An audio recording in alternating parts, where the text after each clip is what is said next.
1301 से 1303, बस इतो तो गुणा ही 2 साल है। अब सुनना,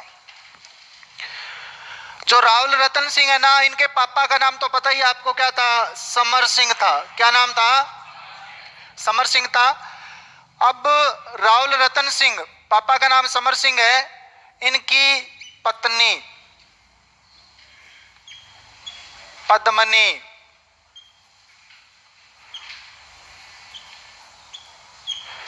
कौन थी? पद्मिनी। कहां की थी? सिंहल द्वीप की। सिंहल बोले तो श्रीलंका। कहां की राजकुमारी? सिंहल द्वीप की। इसके पापा का नाम गंधर्व सेन। क्या नाम था? इसकी माता का नाम चंपावती। चंपाकली मत कर देना, चंपावती।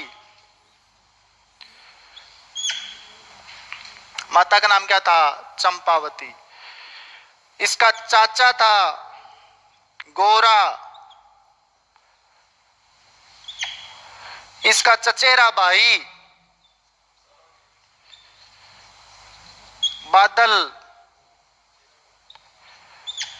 चचेरा भाई कौन था? बादल। ठीक है। धरती की बेचैनी बादल समझता है, तू मुझसे दूर कैसी है, मैं तुझसे दूर कैसा हूं, ये तेरा दिल समझता है या मेरा दिल समझता है। अब सुनो, बात समझ में आ गई? इधर कौन है? अपना श्रीमान रतन सिंह। सुपुत्र किसका है? ये समर सिंह का। इधर बैठी है जी दिल्ली, दिलवाड़ों की। और यहां दिलवाड़ा कौन है? अलाउद्दीन खिलजी। और अलाउद्दीन खिलजी कर प्रेम करता है मलिक गफूर से। मलिक गफूर, ये ना तो लड़का है ना ही लड़की है। हाँ, ये वही है। ठीक, मार्कर चेंज करो। मलिक कपूर शाहजहां मलिका से पूछिए खाने में क्या पेश किया जाएगा? कोफ्ता, कूरमा। तो फिर खोप खाने की क्या जरूरत है? ठीक है, अभी बताएंगे। मलिक कपूर ये क्या था? ये नपुंसकलिंग है, समझ गए? तीसरा जेंडर। और ये प्रेम किससे करता है? अलाउद्दीन खिलजी से। बात समझ में आ रही है कि नहीं आ रही? आ रही है ना? ये तो आ ही जाएगी। हाँ, अब सुनो, रतन सिंह के पास में एक तांत्रिक था, एक पंडित था, ब्राह्मण लिख सकते हो आप। अपने दीनदयाल जी है ना, पंडित ही है वो, मत मान लेना, बहुत अच्छे आदमी हैं दीनदयाल सर। एक पंडित था, इसका नाम था राघव चेतन। क्या नाम था? राघव चेतन। आजकल की लड़कियां तो वो रखती है, वो एक बनाइडो टेडी वियर, टेडी वियर रखती है। और इसके पास एक तोता था, पद्मिनी के पास एक क्या था? तोता। तोता समझ गए? सुआ बोलते हैं जिसे, पेरोट बोलते हैं। ठीक है, तोता। तोते का नाम क्या था? हीरामन, या इसे टुईया। हाँ, टुईया तोता। या भारत का आकाश लोचन, भारत का आकाश लोचन, ये तोते का नाम था। सिंहल द्वीप की राजकुमारी कौन थी? पद्मिनी। कहा जाता है ये इतनी सुंदर थी, इतनी पूछो ही मत, बहुत ज्यादा सुंदर थी। ठीक है, शीशा देखती थी ना तो शीशा भी शर्मा जाता था, इतनी ज्यादा सुंदर थी। कौन है? पद्मिनी, रानी पद्मिनी। यदि कह रहे हैं तू आई बड़ी पद्मिनी। ठीक है, तो पद्मिनी बहुत ज्यादा सुंदर थी। ये तोता इसके पास था। तोता उड़ा कहां से? सिंहल द्वीप से, और पहुंच गया झालावाड़। कहां पहुंच गया? ये लो जी, झालावाड़। झालावाड़ से दोबारा उड़ा और पहुंच गया मेवाड़ में। कहां पहुंच गया? मेवाड़ में। कहां पहुंचा? चित्तौड़। कहां पहुंच गया? चित्तौड़ में जो रतन सिंह था वो विश्राम कर रहा था, अपने कक्ष में सोया हुआ था। तोता आके बोला, सुंदर सी राजकुमारी है, सिंहल द्वीप की राजकुमारी है, बहुत ही सुंदर है। दो ही बातें बोल रहा था ये, सुंदर सी राजकुमारी है, सिंहल द्वीप की राजकुमारी है। रतन सिंह उठा, जागा, तोते की बात पर विश्वास किया और ये चला गया कहाँ? सिंहल द्वीप में। जाके मुलाकात होती है किससे? पद्मिनी से। और पद्मिनी को देखते ही मंत्रमुग्ध हो गया, और मंत्रमुग्ध हो गया तो फिर हो ही गया इनका विवाह। ये जाके मिला गंधर्व सेन से, कह जी आपकी लड़की का हाथ मेरे हाथ में दे दो और मैं इससे शादी करना चाहता हूँ। गंधर्व सेन ने कहा कहाँ का? कह जी मैं मेवाड़ का। और मेवाड़ का नाम लेते ही पसीने छूट जाते थे, क्योंकि इनके दादा परदादा बहुत वीर थे। तो शादी हो गई। शादी करने के उपरांत पद्मिनी को कहां ले आया?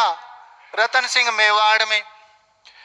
अब एक दिन राघव चेतन ने क्या किया? पद्मिनी को देख लिया और देखते ही पंडित जी लट्टू हो गए पद्मिनी पर। कहा तो पद्मिनी से तो शादी मैं करूंगा। अब ये राघव चेतन है, ये तांत्रिक था, और इसे वो, जैसे कई बार आप बसों में चढ़ते हो और सौतन से छुटकारा पाए, ठीक है, मन चाहा प्यार, प्रेम संबंध, ठीक है, तो तंत्र सिद्धियां सारी ये आती थी किसको? राघव चेतन को। अब राघव चेतन ने पद्मिनी को सम्मोहित करने के लिए पानी के अंदर कुछ मिला के दिया, भी जैसे ये पिएगी रतन सिंह को छोड़ देगी और मेरे साथ हो लेगी, ये बात थी। अब ये बात पता लगी रतन सिंह को। रतन सिंह ने सोचा कि वो तो आपनों कांटो काट दे, बख्शे तो को नहीं, क्या किया जाए? तो रतन सिंह ने राघव चेतन को देश निकाला दे दिया कि तुम भाग जा यहां से। अब ये बेचारा यहां से भागा और पहुंच गया अलाउद्दीन खिलजी के पास। खिलजी ने कहो ई मैं कह रखेड़ो है कि कोनी के तो के सबसे सुंदर राजकुमारी कौन है? पद्मिनी है। अब ये नाम सुना और सुनते ही अलाउद्दीन खिलजी बोला मैं तो मेवाड़ पर आक्रमण करूंगा, मैं तो मेवाड़ पर। अब पास में ही अलाउद्दीन खिलजी की पत्नी बैठी थी जिसका नाम था मेहरुनिसा। क्या नाम था? मेहरुनिसा बोली सिकंदर सानी कुछ तो खौफ खाइए, आप साम्राज्य विस्तार के लिए हो। तो फिर दोबारा बोलता है कौन? अलाउद्दीन खिलजी का राज्य की सीमाएं तो बहुत फैला ली, अब तो बाहें फैलाएंगे। ये बात किसने कही थी? अलाउद्दीन खिलजी ने। फिर मेहरुनिसा ने कहा कुछ तो खौफ खाओ खुदा का, कुछ तो खौफ खाओ खुदा का। तो पास में ये मलिक कफूर वहीं खड़ा था। तो सिकंदर सानी किसको कहा जाता है? अलाउद्दीन खिलजी को। अलाउद्दीन खिलजी ने मलिक कफूर से कहा मलिक कफूर, मलिका ये जहां से पूछिए आज शाम को खाने में क्या पेश किया जाएगा। तो मेहरुनिसा बोली कोफ्ता है, कूरमा है। तो बोला फिर खौफ खाने की क्या जरूरत है, कोफ्ता कूरमा खाएंगे। बात समझ में आई कि नहीं? अब यहां से ये संदेशा भेजता है किसको? रावल रतन सिंह को। यानी यहां एक दोहा है, कालजयी मित्रों से दगा किया खिलजी ने, कालजयी मित्रों से दगा किया खिलजी ने। खिलजी का एक संदेशा चित्तौड़ में आया है, यदि रूप की रानी को तूने दिल्ली ना पहुंचाया और शाही शर्त ना मानी तो रतन सिंह का शीश कटा पाओगे। ये बात किसने कही थी? अलाउद्दीन खिलजी ने। बात समझ में आ गई? और ये लेटर लिखवाया था राघव चेतन से। किससे लिखवाया? अब पद्मिनी सुंदर भी थी और माइंड यानी चतुर लोमड़ी थी, क्लेवर फॉक्स, ज्यादा दिमाग भी बहुत ज्यादा चलाती थी। अब ये बात सुनते ही रावल रतन सिंह क्रोधित हो गया, बहुत ज्यादा, तलवार लेके अकेले ही चल पड़ा दिल्ली की ओर। और रावल रतन सिंह को कैद कर लेता है। कौन है? अलाउद्दीन खिलजी। अब अलाउद्दीन खिलजी ने कहा यदि पद्मिनी मेरे पास आएगी तो मैं अलाउद्दीन इसको रतन सिंह को वापस भेजूंगा, अन्यथा वापस नहीं भेजूंगा। अब पद्मिनी ने कहा मेरी कुछ शर्तें हैं, उन शर्तों के तहत मैं दिल्ली आ जाऊंगी। नंबर 1, मेरे साथ 800 महिलाएं आएगी। कितनी महिलाएं आएगी? 800 पालकियां आएगी। और वो पालकियां सबसे पहले किससे मिलेगी? रतन सिंह से। किससे मिलेगी? रावल रतन सिंह से। नंबर 1 शर्त तो मेरी ये है। और दूसरी शर्त ये है कि पालकियां चित्तौड़ से तभी रवाना होगी जब राघव चेतन की गर्दन हमें मिलेगी। और ये लेटर पढ़ के सुना रहा था राघव चेतन। कौन सुना रहा था? अब राघव चेतन ने पहली बात बता दी भी 800 पालकियां तबीर 800 पालकियां आएगी, पहले रतन सिंह से मिलेगी। तो अलाउद्दीन खिलजी ने कहा मंजूर है। कह जी दूसरी शर्त महाराज ये है जो कभी पूरी नहीं हो सकती, वो कहती है कि राघव चेतन की गर्दन चाहिए। तो अलाउद्दीन खिलजी कहता है मंजूर है, और राघव चेतन की गर्दन काटकर भेज देता है किसके पास? पद्मिनी के पास। अब पद्मिनी अपनी 800 सहेलियां नहीं थी, सहेले थे, ठीक है 800, और उन 800 में गोरा और बादल ये पद्मिनी के रक्षक हैं। पद्मिनी के क्या हैं? दिल्ली दरबार में जैसे ही आए 800 के 800 बाहर निकले और मार काट मचा दी, और राहुल रतन सिंह को यहां से छुड़ाकर वापस ले गए कहां? चित्तौड़ में। अब जो अलाउद्दीन खिलजी है ये परेशान हो गया बहुत ज्यादा। वो बोला कि अब तो मुझे पक्का ही चाहिए कौन? रानी पद्मिनी। शादी करूंगा तो मैं रानी पद्मिनी से करूंगा। अब इसी समय मलिक कपूर कहता है आपके दिल में पद्मिनी जैसी मोहब्बत मेरे लिए नहीं है। कौन कहता है? मलिक कपूर। अरे देखी थी क्या पद्मावत? देखी है? हाँ, तो वही तो कहानी है सारी की सारी। उसके बाद क्या हुआ? अलाउद्दीन खिलजी बहुत ज्यादा गुस्सा हुआ। अलाउद्दीन खिलजी ने क्या किया कि अपनी जो सेना तैयार की और घेरा डाल दिया चित्तौड़ दुर्ग का। घेरा कब डाला इसने? 28 जनवरी 1303 में। कब डाला? 28 जनवरी 1303 में। 8 महीने तक घेरा डाले रखा। कितने महीने तक? 8 महीने तक। और 26 अगस्त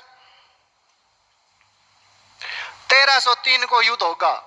युद्ध हुआ नहीं, होगा, ठीक है, करवाया नहीं अभी हमने, वैसे तो हो चुका है 26 अगस्त 1303 को। अब क्या होता है कि इन्होंने घेरा डाल रखा था, तो अलाउद्दीन खिलजी ने रतन सिंह को कहा कि आप एक काम कीजिए, मुझे रतन जो पद्मिनी है उसको दिखा दीजिए, तो मैं देखने से ही क्या हो जाऊंगा? शांत हो जाऊंगा, और मुझे शादी करने की इजाजत नहीं है, मैं आगे शादी नहीं करना चाहता। तो रतन सिंह ने सोचा भला है उसको टाल दें कैसे ना कैसे करके। तो अब यहाँ क्या होता है, पद्मिनी को दिखाया गया कैसे कि पद्मिनी खड़ी थी एक महल में खिड़की पर। खिड़की के सामने लगा था शीशा, शीशे के बिल्कुल सामने नीचे क्या था? एक जलाशय जिसके अंदर प्रतिबिंब दिखना था। और जैसे ही उसने जलाशय में प्रतिबिंब देखा, देखते ही बोला कि रतन सिंह शर्तें कैंसिल, शादी करूंगा तो किससे? पद्मिनी से। बात समझ में आई कि नहीं आई? ऐसी थी पद्मिनी, इतनी ज्यादा सुंदर थी। ये बात कही गई है किसके बारे में? पद्मिनी के बारे में। कोई दिक्कत यहाँ तक नहीं है तो एक बार ये उतार लो, फिर आगे चलेंगे। ये लिख लेना। लिख लिया?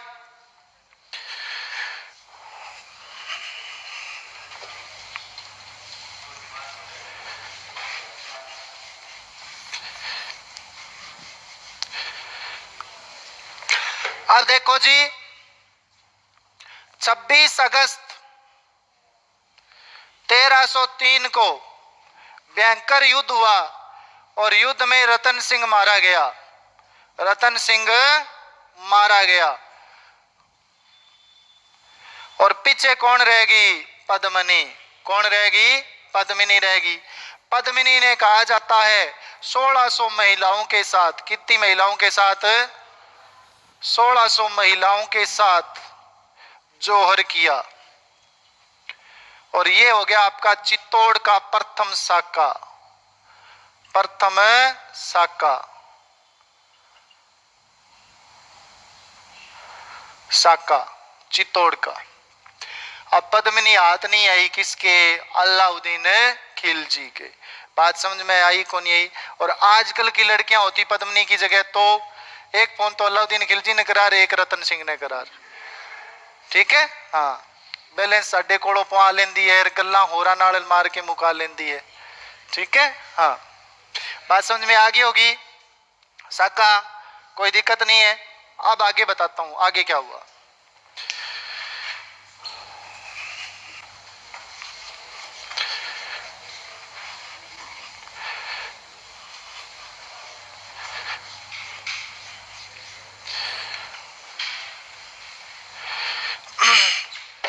अब चित्तौड़ दुर्ग जीत लिया किसने? अलाउद्दीन खिलजी ने चित्तौड़ दुर्ग जीत लिया और चित्तौड़ का प्रशासक बना दिया खिजर खां को। किसको बना दिया? खिजर खां। किसका बेटा है? एके का पुत्र। कौन है? खिजर खां को चित्तौड़ का प्रशासक बनाया।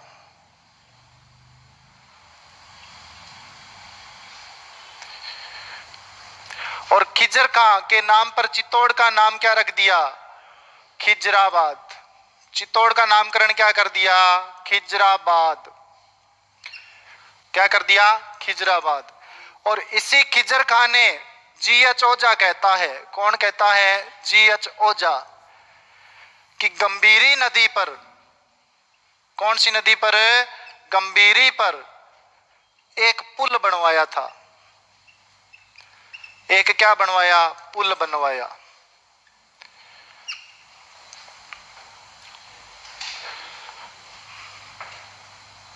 पुल बनवाया। अब देखो, पद्मावत ग्रंथ है एक, पद्मावत। जो पद्मनी की कहानी है वो कहां से मिलती है? पद्मावत। और पद्मावत जो ग्रंथ है ये लिखा था मलिक मोहम्मद जायसी ने। किसने लिखा? मलिक मोहम्मद जायसी। कब लिखा? 1540 में। और मलिक मोहम्मद जायसी शेर शाह सूरी का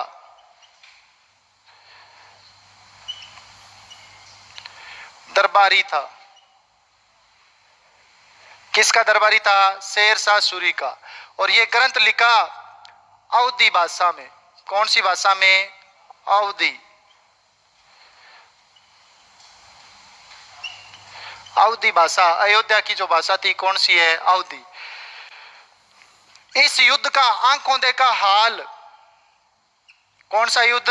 1303 का आंखों देखा हाल अमीर खुसरो ने लिखा। अमीर खुसरो किसका दरबारी है? अलाउद्दीन खिलजी का।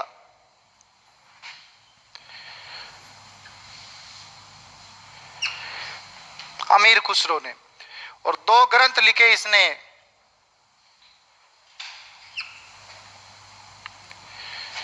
पहला तवारीख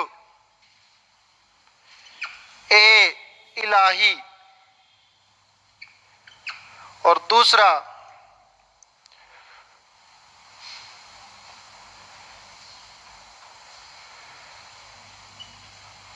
ख्वाजून उल फुतू।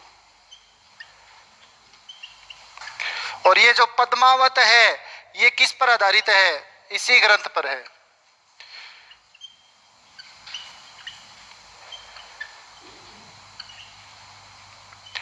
यानी पद्मावत ग्रंथ लिखने से पहले मलिक मोहम्मद जायसी ने कौन सा ग्रंथ पढ़ा था?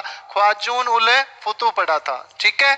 और तवारीख ए इलाही भी किसका लिखा हुआ है? अमीर खुसरो का। फिर उसने क्या लिखा? पद्मावत। ये कहानी हमें कहां मिलती है? पद्मावत में।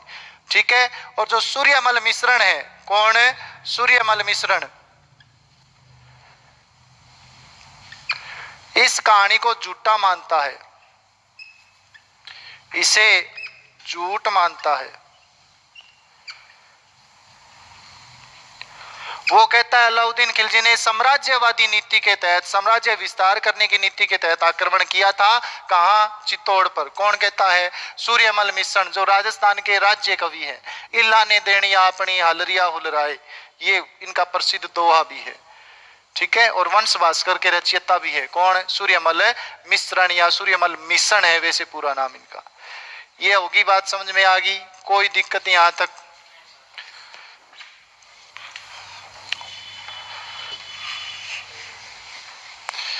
दो लाइनें और रही है अभी, फिर अपना रतन सिंह कंप्लीट हो जाएगा।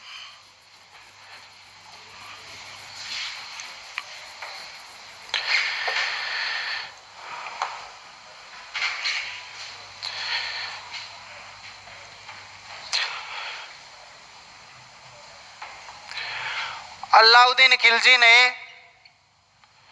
चित्तौड़ में एक मकबरा बनाया, मकबरा बनवाया। चित्तौड़ दुर्ग की तलहटी में एक क्या बनवाया था? मकबरा। और इस मकबरे पर क्या लिखा हुआ है? इस मकबरे में लिखा हुआ है कि अलाउद्दीन खिलजी उस समय का संसार का रक्षक, ईश्वर की छाया था। क्या था? संसार का रक्षक या ईश्वर की छाया। और ये सिकंदर ए सानी था। क्या था? सिकंदर ए सानी। ये अलाउद्दीन खिलजी की प्रशंसा में उस मकबरे पे लिखा हुआ है। बात समझ में आ गई? प्रशंसा स्वरूप ईश्वर की छाया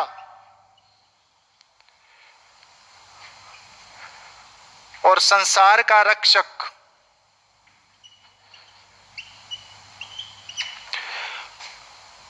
अलाउद्दीन खिलजी को बताया गया है। दूसरी बात, जब तक दुनिया में काबा कायम है, काबा यानी मक्का मदीना, काबा कायम है, तब तक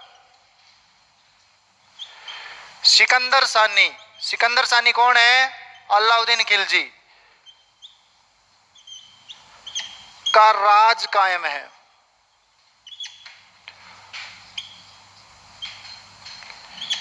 राज कायम है। और ये जानकारी हमें कहां से मिलती है? दाबाई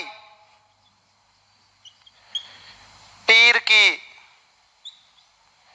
दाबाई पीर की दरगाह शिलालेख से।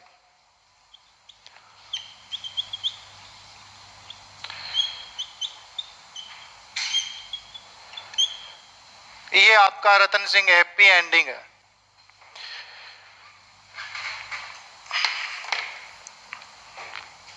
यहां तक कोई दिक्कत किसी को? ये लिख लो तो